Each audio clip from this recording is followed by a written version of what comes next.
Welcome friends to another r/prorevenge video. As always, if you enjoy this video, please make sure to hit that subscribe button. And our first story of the day is by Chapter 8 FF, Escalating Feud Leads to Dad Orchestrating His Brother's Arrest. My uncle has always been a self-righteous, petty slimeball with a foul temper and grandiose idea of his own importance, but little to no brains. My dad always just took it and tried to keep the peace because family's so important to him. This is the story of how my uncle finally pushed my dad too far and ended up getting arrested for his trouble. It's pretty long since it covers several months of a feud between them. As background, my dad and my uncle are neighbors in a rural community of 600-ish people. My dad built the house my uncle lives in and sold it along with a small plot. So my dad's remaining land is about 6 acres and runs along the side and back of my uncle's smaller property. My uncle is a dealer for HVAC units. My dad is in the HVAC business and would buy some things from his brother, even though his brother's prices were higher and he had a more limited inventory than other dealers, in order to help his brother out. My dad also rented a building his brother owned and used it as his shop/office. He only rented the building and parking lot, but in the field out behind the shop, my uncle and my dad would collect old HVAC units. These things are rusty and all around fugly, but when they didn't have anything else to do, they could go get one of these old units to break down for scrap. This story starts when one day, my dad went to his brother and said he needed a certain unit, but his brother quoted him a really high price and also couldn't deliver in the time frame my dad needed. So my dad called up another dealer he works with, and that guy had a unit on hand to give him for a much lower price. A no-brainer. My uncle found out about this somehow. Dudes in the HVAC business are apparently like gossipy teenage girls, and confronted my dad, basically giving him an ultimatum that if my dad wouldn't commit to buying 100% of his units from my uncle, then my uncle wouldn't sell him anything. I already told you my uncle is an idiot. So my dad didn't say anything to his brother, but he took him at his word and stopped buying anything from him. A month or so later, my uncle showed up at my dad's shop and confronted him again, wanting to know why my dad hadn't ordered anything from him that month. When my dad told him why, my uncle exploded. They apparently had a screaming match. And in the end, my uncle announced that my dad was no longer his brother. They were no longer doing business together, and my dad was evicted from the shop. I will note that legally my dad was not evicted because evicting him would have required a legal notice, a certain period of time, etc. But my dad was over it, so he said fine and began converting the barn at his house into his new shop. So my uncle, who apparently had thought my dad would not call his bluff, showed back up at the shop a few days later and informed my dad that he also has to move all of the old HVAC units scattered around in the field behind the property, or he would sue my dad for the cost of removal. Now, this too probably had no legal power since my dad's lease was only on the building, not the field, and my uncle contributed to and used the old units as communal property. But when my dad's upset, he's really upset. So we agreed to move the old units. He took his tractor over and loaded each one into his flatbed trailer, drove out behind his barn, and painstakingly arranged hundreds of rust bucket fugly old HVAC units an inch or two off the property line at the back of my uncle's house. Note that my dad could not see these things from his house due to the way his property is set up, but my uncle had an HD view of them in his backyard. My uncle started being even more of a creep than usual and was always spying on my dad's house. So my dad decided to build a privacy fence down the side of his property that runs along my uncle's property, but not the back of the property where the HVAC units are.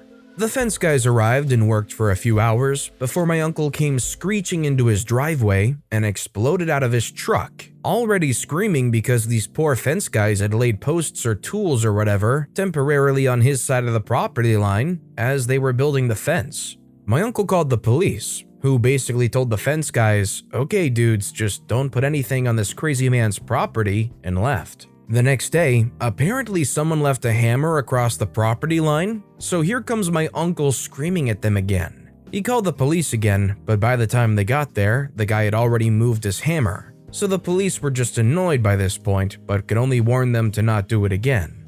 Later that afternoon, my uncle called the police a third time, I kid you not. This time he wanted to report that my dad had stolen a backhoe from him, like one that attaches to the back of a tractor. One that, Again, I kid you not, my uncle had given to my dad 2 whole years prior because my uncle didn't even have a tractor big enough to attach the thing to.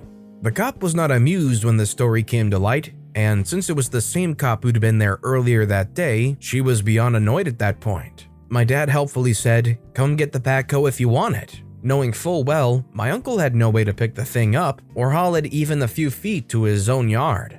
My uncle replied that my dad was just trying to trap him and would say he was trespassing if my uncle came onto his land, even though the cop was standing right there when my dad offered, and by the way, this conversation was taking place in my dad's driveway. He then said that he wanted to file a complaint with the police that basically amounts to a restraining order against my dad. It isn't a restraining order because it isn't issued by a judge, but the cops treat it that way. It's for habitual trespassers. Annoyed cop helpfully informed my dad that this would mean that even if my uncle texted or emailed him and invited him to come over to his house to discuss things, even if my dad had written proof that he'd been invited, if my uncle called the cops or even took a picture of my dad on his property, he could potentially get arrested for trespassing. My dad said he wanted to file one against his brother too. The pro-revenge part of the story is now upon us. My dad knew full well that his brother had no real clue where the property lines were and was not going to dig up his survey to check. He only knew where the lines were because my dad knows exactly where they are and maintains wooden stubs in the ground periodically along his property lines. So when his brother was away for a few days, my dad moved all of the old HVAC units along the property line over further onto his property by a few feet and moved the stubs back the same distance. So basically, it looked like the same as it had before, except it looked like the property line was a few feet further back than it actually is. He then placed some random piece of scrap across the fake property line, still on his own property, but it looked like it was across the property line if all you had to go by were the incorrectly placed stops. Set up a few game cameras aimed at the line, and waited. Sure enough, his idiot brother came storming out of the house as soon as he noticed the scrap on his side of the property line, crossed the real property line to get a good look at the scrap, and called the police. My dad was waiting for them with his survey showing where the actual property line is, a copy of the report annoyed cop had given him, and game camera footage of his brother clearly trespassing on his land. And it was my uncle who got arrested. The only way his revenge for all the trouble and heartache his brother caused could possibly have been any sweeter would have been if it were an annoyed cop who showed up at the scene and arrested my uncle. But alas, he had to make do with someone he and his brother had both gone to high school with, which worked out since it was especially embarrassing for my uncle to be arrested by someone he knew well, and who could make sure everyone else in town knew.